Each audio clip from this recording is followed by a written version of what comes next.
All right, listeners, get ready for a deep dive today because you've brought us some seriously fascinating excerpts from a sociology textbook all about marriage and family. Oh, it's a juicy one. It really is. We're talking chapters like what is marriage? What is a family?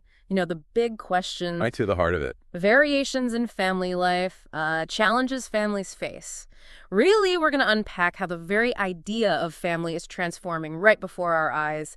And I, for one, am ready to get started. Me too. Let's do it. So to kick things off, this textbook opens with a story about a couple, Elena and Cam, who are kind of navigating all those societal expectations around marriage and family. Yeah, they're a great example of how diverse families are becoming these days. They are, and the textbook actually poses this question to the reader. When do Elena and Cam officially become a family? Is it when they move in together? Or when they adopt a child? Does that marriage certificate even really matter? I mean, what do you think? Well, it's a great question, and it really gets at the heart of how sociologists are thinking about families these days. We're seeing a real shift away from just focusing on that traditional nuclear family structure and looking more at the relationships and the emotional connections within a group. So less about who and more about the how. Exactly. It's about how families function as a unit, regardless of whether there's, a marriage license involved or not. That's interesting. So how does that differ from, say, a more traditional view of family? Well, some groups still hold on to a very specific definition of family, emphasizing roles like, father, mother, children, that classic nuclear family model. Right. But even back in 1960, only 66% of U.S. households were headed by married couples. That's right. And by 2010, that number had plummeted to 45%. Wow. So clearly, things have been changing for a while. It seems like the U.S. Census Bureau's definition of family might be missing the mark for a lot of people, too, don't you think? Yeah, I mean, they define family as a group of two or more people related by birth, marriage, or adoption living together. But that leaves out so many modern family structures. Right, like unmarried couples living together, maybe even raising children who definitely consider themselves a family. Absolutely. And there's another interesting point the textbook raises, too. It's the significance of children in defining family. It seems like having kids, even in non-traditional setups, often grants that family status. That is interesting. Almost like children are the key ingredient to legitimize a family, even if it doesn't fit that traditional mold. It's a powerful social marker for sure. It is. But are these changing definitions just about labels, or are there deeper shifts happening in marriage patterns as well? Oh, the shifts are definitely there. We're seeing cohabitation and single parenthood becoming more accepted, and that's totally reshaping the timeline of marriage. People are choosing to get married later in life, often prioritizing education and building their careers first. Yeah, it's like that whole starter home, marriage, then kids by 25 script has been tossed out the window for a lot of people. Totally. Speaking of tossing things out, what about polygamy? That's a topic that always sparks debate. For sure. And it's illegal in the U.S., of course. Of course. But despite that, a 2017 Gallup poll found that 21% of Americans find polygamy morally acceptable. Really? Wow. It really shows how much our social norms and values are constantly in flux. Absolutely. Okay, well, before we get too lost in that rabbit hole, let's shift gears a bit and talk about lines of descent and residence patterns. This is one of those topics that can feel a bit abstract, but it actually reveals so much about family dynamics. Oh, it's fascinating. It's easy to overlook. But where we come from and where we choose to settle down after marriage can have a huge impact on family life, especially when we look at cultures different from our own. Right. So in the U.S., most of us follow bilateral descent, tracing our lineage through both parents. But in many other parts of the world, people follow unilateral descent, where lineage is traced through only one parent, either the mother or the father. Exactly. And, those cultural norms can be really powerful. They can. Think about patrilineal societies like in rural China or India, where the family name and inheritance pass down through the male line, often placing men in a more dominant position within the family. That's so different from the matrilineal societies found in some Native American tribes like the Crow and Cherokee, where children are considered part of the mother's clan and lineage is traced through the female line. It really flips the script on traditional gender roles, doesn't it? It really does. And then there's the question of where couples choose to live after marriage. In patrilineal systems, the wife moves in with or near the husband's family, which has been the most common pattern throughout history. It's true, but that can often mean the woman is sort of an outsider in her new home and community. Yeah, absolutely. I read somewhere that the Chinese characters for maternal grandmother literally translate to outsider, and woman. It's almost poetic, but also kind of sad when you think about it. It is. It really illustrates how cultural norms, even those about where you choose to live, can have very real and often unequal effects on people's lives. It's a good reminder that family isn't just this warm and fuzzy concept. It's Right. also about power dynamics, cultural traditions, and even a bit of geography. Absolutely. And speaking of families being more than meets the eye, let's dive into the wild world of modern family variations. I mean, things are getting way more interesting than just mom, dad, and 2.5 kids, wouldn't you say? Oh, absolutely. We're moving so far beyond that traditional nuclear family model Mm. and seeing such an incredible array of family structures. And the statistics really paint a picture of this shift. They do. For example, single-parent households have become incredibly prevalent. In 2017, a whopping 32% of children lived with a single parent. That's It is.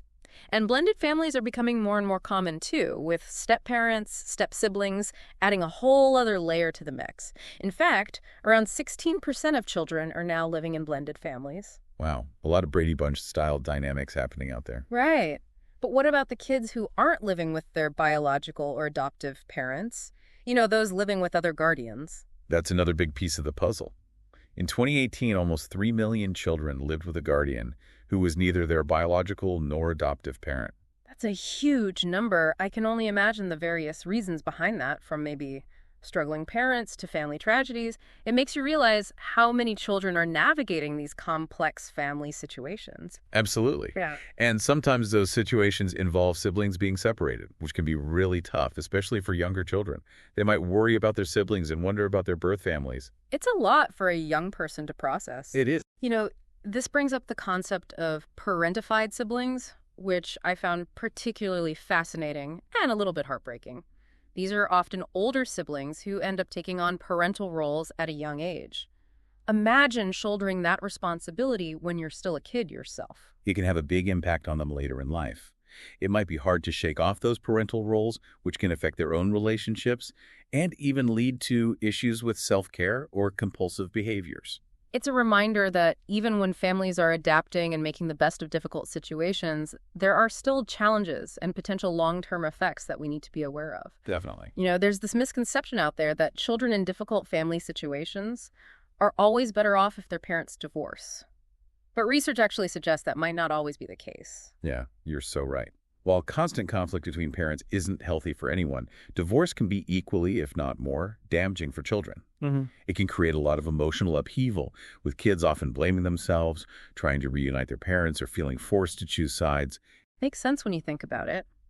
Kids crave stability, and divorce throws their whole world upside down. But haven't there been studies showing that some kids actually benefit from divorce, especially if their parents are constantly fighting? That's true. It's not a one-size-fits-all situation. It really depends on the specific circumstances. Yeah. The research suggests that for kids living in high-conflict homes, divorce can actually be a positive thing because it reduces their exposure to all that negativity. That makes sense. So it's not necessarily about staying together for the kids, but creating the healthiest environment possible, even if that means separating. Exactly. And it's important to acknowledge that even when couples do divorce, the family story doesn't end there.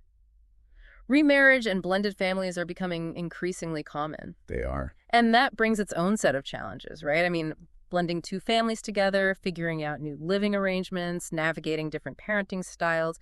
It's a lot to juggle. It definitely is.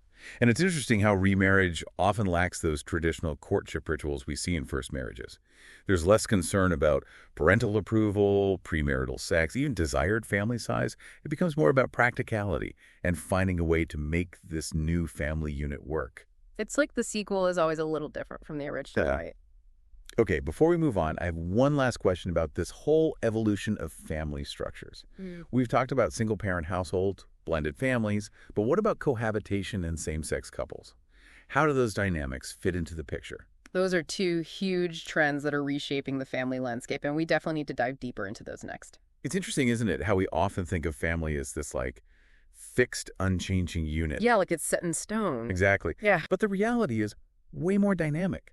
Families are constantly evolving. Well, that's true of, well, pretty much everything in life, right? The only constant is change. But I'm curious, have sociologists always recognized this constantly changing nature of families, or did they used to view it in a more rigid, predictable way? That's a good question. You know, early sociological models definitely lean toward a more structured approach. Okay. Back in the 1950s, sociologist Paul Glick came up with this idea of the family life cycle, which was basically like a roadmap of predictable stages that families supposedly went through. Oh, I see. So, like, you're born, grow up, get married, have kids. Those kids grow up, move out, you become an empty nester, and eventually, well, the cycle starts all over again with the next generation. Exactly. It does sound very linear and neat. Maybe a little too neat for real life. Yeah, you hit the nail on the head. While Glick's model might have captured the experiences of some families back then, it's pretty outdated now. Well, yeah, with all the diversity in family structures and life choices we've been talking about, it's hard to imagine everyone fitting into those predefined boxes. Right. And thankfully, sociologists have moved away from these rigid stage theories and embraced more fluid models of family development. The textbook mentioned the family life course as one example. Yeah, that's a good one. It still acknowledges that families go through different phases, but it views these transitions as more organic and less predetermined. It's less of a straight line and more of a winding path with lots of detours and scenic roads. I love that analogy. That's a great way to put it. Yeah. It really captures how families actually function in today's world. Yeah. You know, people getting married later, some having children outside of marriage, others choosing not to have kids at all. There's just so much more variation. It's like a choose-your-own-adventure version of family life. Exactly. But even though these older, more rigid stage theories have become outdated, do you think they had any lasting impact on how we view family? I think they definitely influenced how we think about family development, even if the specifics aren't as relevant today. And you know what's interesting? Those stage theories were actually used by marketers to target families with specific products and services. Interesting. So it's like if you know a family's needs and priorities based on whether they have young children, teenagers, or are empty nesters, you can tailor your advertising accordingly. Exactly. It's all about knowing your target audience. Right. Like you wouldn't try to sell diapers to an empty nester or a retirement plan to a newlywed couple. Exactly. It's a great example of how sociological concepts can be applied in unexpected ways. It is. Speaking of unexpected ways, I have to bring up this section about the evolution of television families. It's been amazing to see how the portrayal of families on TV has, mirrored and sometimes even challenged societal norms over the years. Oh, it's such a fascinating lens to view these changes through, those early TV families from the 50s and 60s, like the Cleavers and Leave It to Beaver or the Nelsons and the Adventures of Ozzie and Harriet. They were all about projecting this idealized image of the nuclear family. Right. It was the era of perfect moms and pearls and dads who came home from work to a spotless house and a roast in the oven. Exactly. But then things started to shift, right? They did. By the 80s and 90s, we started to see more realistic and even dysfunctional families on TV, like the Connors and Roseanne, or the Bundys in Married with Children. Oh, and let's not forget The Simpsons. A family that's been pushing boundaries and making us laugh for decades. Absolutely. Such a classic. They are. And now, in the 21st century, TV is reflecting the full spectrum of modern family structures. Shows like Modern Family, Black-ish, and This Is Us have really broken the mold in terms of inclusivity. It's so refreshing to see these diverse representations. I totally agree. Seeing more authentic and relatable portrayals of families not only normalizes different experiences, but also sparks important conversations. It's like TV has become a platform for promoting understanding and acceptance, which is, I think, really amazing. It is. And, it also helps to kind of destigmatize some of the challenges that families face. Right. Like divorce, blended families, same-sex parenting, navigating cultural differences. These are all topics that TV is tackling head-on, helping to break down barriers and open up dialogue. Absolutely. It's powerful stuff. But, we're moving from the screen back to those sociological perspectives. Can we dig into the different theories that sociologists use to analyze family dynamics? I'm especially curious about functionalism. Sure. Functionalists view the family as this essential social institution that contributes to the stability and order of society as a whole. They focus on how the roles and responsibilities within a family unit help society function smoothly. So it's like everyone has their part to play, and when those parts work together, it creates harmony in society. Exactly. The textbook mentions sociologist George Murdoch, who identified 4 universal functions of the family: Sexual, reproductive, educational, and economic. Right. Okay. So the family provides a socially acceptable context for sexual relations, Yeah. which leads to reproduction, essential for keeping society going, right? Right. And then there's the educational function, where the family is the primary source of socialization, teaching kids the norms, values, and behaviors of their culture. And of course, the economic function where families work together to support themselves financially. It does sound very structured and purpose-driven, almost like a well-oiled machine. It does, doesn't it? But doesn't that kind of gloss over the potential for conflict and power struggles that can happen within families? Yeah, you're right. That's where conflict theory comes in. Conflict theorists kind of challenge that rosy picture presented by functionalism and point out the power dynamics and inequalities that can exist within families. So they're looking at things like the division of household labor, domestic violence, child abuse, or even just, who controls the finances. Exactly. They see the family as this arena where these power struggles play out, often based on gender, age, or social class. They'd argue that even though things have shifted with more women working outside the home, those power imbalances haven't completely disappeared. Yeah, and it's not just about money either, right? It's also about who gets to make decisions, who has control over their own body, and even who holds the emotional weight in a relationship. You got it. Conflict theory really shines a light on those often hidden dynamics, reminding us that family life isn't always sunshine and roses. It's a good reality check. So Yeah. we've got functionalism, we've got conflict theory. What about that third perspective mentioned in the textbook, symbolic interactionism? Yes. Symbolic interactionism takes a different approach. It focuses on how individuals within a family create and interpret meaning through their interactions. It's less about the structure of the family and more about the communication patterns and shared understandings that develop. So, how do family members define their roles? How do they negotiate those roles and create a shared sense of what it means to be a part of their family? That's it. The textbook uses the example of how the meaning of parent has evolved. It's no longer solely linked to biology, but encompasses a much broader range of relationships. Right. It's about the connection, the caregiving, the emotional bond, not just the DNA. Exactly. Symbolic interactionism reminds us that family isn't this static concept. It's something we're constantly constructing and reconstructing through our everyday interactions. It makes you realize how much those interactions are influenced by our culture, our personal experiences, and even the language we use. Absolutely. And that's precisely what symbolic interactionists are interested in exploring. They'd be curious about how families communicate, how they resolve conflicts, how they create rituals and traditions that give meaning to their lives. It's like each of these theoretical perspectives offers a unique piece of the puzzle, right? By combining them, we get a much richer understanding of the complexities of family life. Absolutely. Oh. It's not about finding one right answer. It's about using these different lenses to illuminate the multifaceted nature of families. And that multifaceted nature includes a lot of challenges, unfortunately. Yeah, you're right. We've touched on some of those already. The rise in divorce, the complexities of blended families, the growing acceptance of same-sex couples. But there are other challenges that are perhaps even more deeply rooted in our society, like family violence and abuse. It's a heavy topic, but incredibly important to address. I mean, we already learned that a staggering 1 in 5 women experience some form of intimate partner violence, ITV, in their lifetime. That's right. And it's crucial to remember that IPV isn't just physical violence. It can be emotional abuse, sexual coercion, financial control, stalking, any behavior aimed at exerting power and control over a partner. It's a pattern, not just an isolated incident. And the effects can be devastating both in the short term and long term. Absolutely. Oh. We need to do everything we can to support victims, create safe spaces for them to come forward, and hold perpetrators accountable. We do. And we also need to be having those tough conversations about healthy relationships, consent, and boundaries, starting at a young age. Prevention is key. If we can shift cultural norms and promote healthy communication, we can hopefully break the cycle of violence. Well said. Speaking of breaking cycles, child abuse is another issue with far-reaching consequences. It is. It's heartbreaking to think about how many children are affected by abuse or neglect each year. And it's important to remember that abuse can take many forms: physical, sexual, emotional, or neglect. Right. And it's usually perpetrated by someone the child knows and trusts, which makes it even more damaging. It's a betrayal that can have lasting effects on a child's development and well-being. Absolutely. We really need to do a better job of supporting both victims and their families, providing resources for healing, and addressing the societal factors that contribute to abuse. We do. Things like poverty, stress, lack of access to childcare, and social isolation.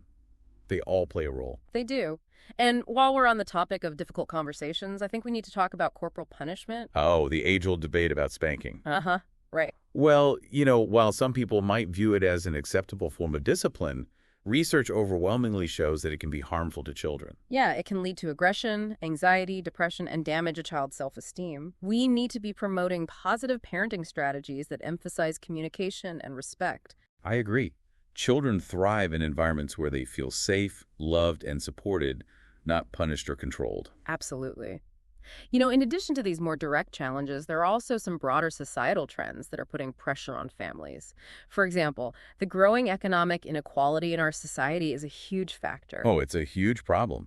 The gap between the rich and the poor keeps widening, and families who are already struggling to make ends meet are hit the hardest. The cost of housing, healthcare, childcare, it's all skyrocketing. It really is. It's hard enough to make ends meet, let alone get ahead or provide those extra opportunities for your kids. It is. This kind of economic strain can really take a toll on families, leading to increased stress, conflict, and even instability.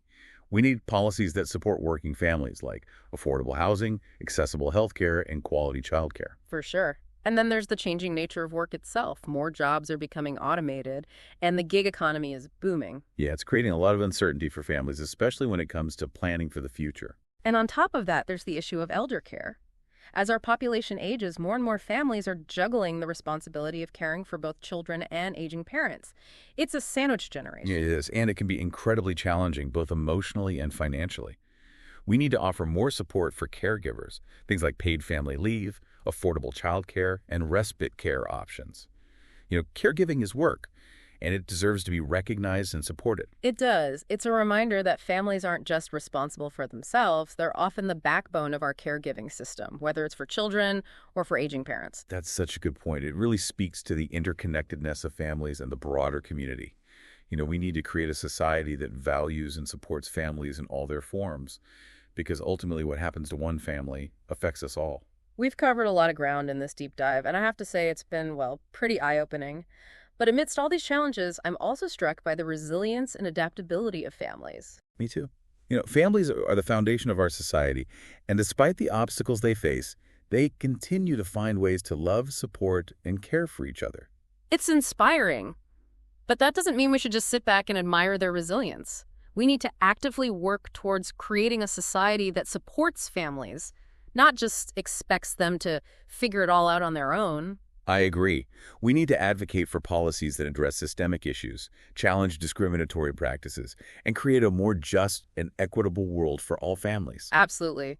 So to our listener, we encourage you to think about how you can be an ally and advocate for families in your own community. Even small acts of kindness and support can make a big difference. They really can. It's about recognizing that we're all in this together and that strong families build a stronger society. Now, before we get too carried away with our call to action, there's one more big topic I want to touch on: cohabitation and same-sex couples. Yes. Let's dive into those trends.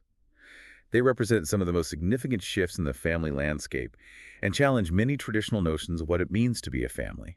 As we're talking about all these different family structures, single-parent households, blended families, cohabitating couples, same-sex couples, it really underscores this idea that there's no one right way to be a family. Exactly. I think we're finally moving beyond that narrow cookie-cutter image of what family should look like. Right. Okay, so we've been deep diving into all these different aspects of family, but I'm realizing we haven't explicitly addressed cohabitation. And I feel like it's become so normalized these days that we almost take it for granted. It's true. It's definitely become much more common.